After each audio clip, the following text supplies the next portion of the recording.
Yan, so ito yun guys, di ba? Ito yun. Ito yun. Ano, masaya ka naman. Masaya ka naman, boy. Oh, mansaya!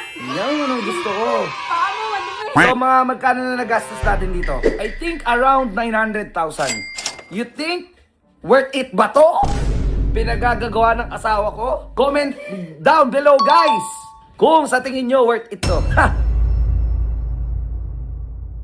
So what's up guys? For today's video, itutur ko kayo doon sa pinagawa namin no, na smart house dito sa farm no. And yun guys is regalo ko sa asawa ko no, dahil siya'y napakabait, siya'y napakabuti, napakasipag at mapagmahal at masikaso.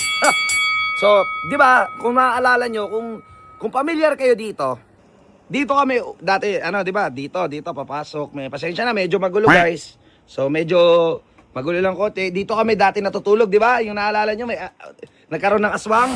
So, napabili talaga ako, guys, ng smart house dahil sa aswang ngayon. So, buksan natin 'to. Ayan siya, madilim lang. May computer diyan ka nagla-live.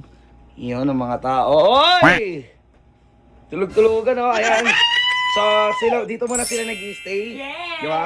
Diyan muna sila nag-i-stay. Yan, aaris mo. You know, dito na yung titira, boy! Dito na ba? Iiwan mo na si AJ. Joke lang, charot. So yun guys, ito yung dito kami dati natutulog. Napakaliit lang nito guys. Ngayon, dyan na sila nagpapahinga. Dito na sila tutulog. So tara, itutur ko kayo doon sa doon sa pinaka bahay talaga guys. So yan, daan tayo dito. Tapos yun, napagawa din natin yun dati. Para lang sa tambayan namin. So, yan. Ano tayo dito? Lakad tayo konti. Lakad-lakad. Yan. Pinagawa ko rin to dati, guys. Nakalimutan ko lang kung magkano. Pero umabot ata mga 60k to. Itong isang buong ganyan na yan. Tapos, yun. Dito nakapark yung mga sasakyan. May nagsisiga doon. So, yan. So, ito yun, guys. Di ba? Ito yun. Ito yun. Siguro nagastos namin. Dito lang sa container na to. Umabot na to ng 500,000. So may nag-aayos lang sila boss da at ibang mga nagtatrabaho sa atin, no? So kaya lang nung bagyo, tinamaan to ng malaking puno, yung smart house natin. So tinamaan siya ng malaking puno kaya wala nang puno dito. Dati may malaking puno dyan. Yun lang, medyo tinamaan lang yan pero okay pa rin. Tapos nilalagyan lang nila ng bubong. Pantay. Ayan ang aking asawa, masayang masaya sa kanyang pinagawang kung ano anek-anek. Dami mo alam, ikaw naman nakatira. Uy, di ba? Oh, maganda. Video na yan. Tapos, pasok lang tayo guys. Ipapakita ko sa inyo. Bakit nakakahiya? Tapos, guys, tignan nyo naman ito. Tignan mo ang pinagawa niya na, okay na yan, maganda na yan. Ayan, oh. So, ayan, napakaganda. Guys, ito ano lang to? Ano nga tawag dito? Aluminum lang. Aluminum lang. So, 'di ba, pag naghuhugas ka dito ng pinggan, imbis na malungkot ka, titingin ka lang diyan, makikita mo may mga kambing diyan, guys. So, yung mga kambing pinakawalan lang. So, yeah, tapos ito rep. Okay, rep. May rep din dito. Tapos ito, nabubuksan dito, guys. Ayan. Puro chichirya tol. UTI talaga ang abot. Tapos dito, pagpasok mo, kwarto. Okay, kwarto. Ito muna, lagayan mo na ng kung ano-ano yan, no? Tapos, CR. Ayan. Uy, may lagayan din ng kung ano-ano marumi. Ito yung CR niya. Yan, nagpaano rin kami ng CR. Tapos dito kami natutulog. Guys, dito kami natutulog. Ayan. Ayan! Diba? Okay. Uy, W4.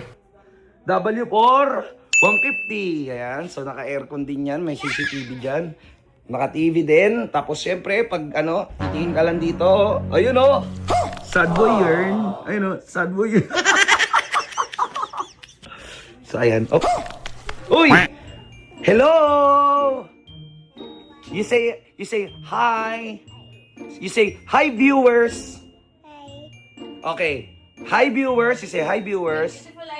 Oh, beautiful. Let me see your beautiful eyes. Oh, you pray. Pretty. Oh, you're pretty. Oh, you pray. You pray. You say amen. Amen. Ayun. So, tumatakas sa camera. Siyempre, wala akong Ayan guys. Tapos, dito ayan, kama. Ay, kama. Sofa Sofa bed. Tapos, ayan. Ayan, isang bata. Tapos, bata pa lang, nagmi-Miss Rachel ka na, boy. Yan, so hindi pa talaga tapos to, pero paglabas mo ngayon, ang ganda naman ng tanawin, boy. Ganda ng tanawin, oh. May tao pala dun. Ayun, so yun guys. Yan ang matatanaw natin, malayong malayo sa syudad. Yeah, boy. Ano, masaya ka naman? Masaya ka naman, boy. Oh, masaya! Yan ang gusto ko. Paa mo, madumi. So, magkano na nagastos natin dito? Ayoko sabihin. So, 500k sa container. Magkano pa ayos mo dito sa ganito mo? Ito, 200, mga 30. 200k? 220. 220. So, siguro mga umabot pa tayo ng 1M dito. Hindi naman. Okay, mga 800? Hindi naman, mga 6, 7, mga Hindi lang 800 kasi bahay pa lang, 500 na, 200 to. Ay, may mga Magkano pa yung mga TV, TV, magkano pa yung mga ano. Di Baka ba? nga 1M. Di ba? Oy, ano Nel, wala kang sahod mamaya. Cindy, wala ka rin sahod.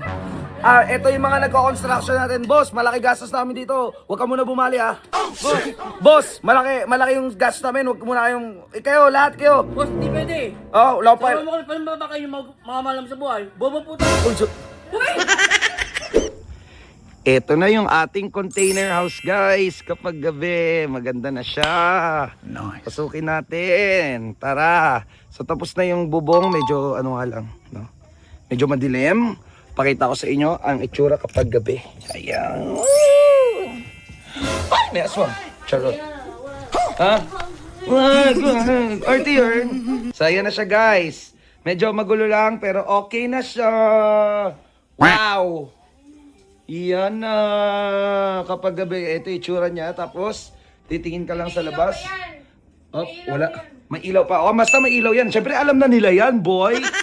Tapos, siyempre, pagka ano mo, may aswang! Ayun oh. Ala, ano kaya yung puti na yun? Uy. So guys, sa tingin nyo ba is worth it itong mga pinagagagawa ng asawa ko, no? For I think around 900,000. You think worth it ba to? Pinagagagawa ng asawa ko para sa container house natin? Comment down below, guys!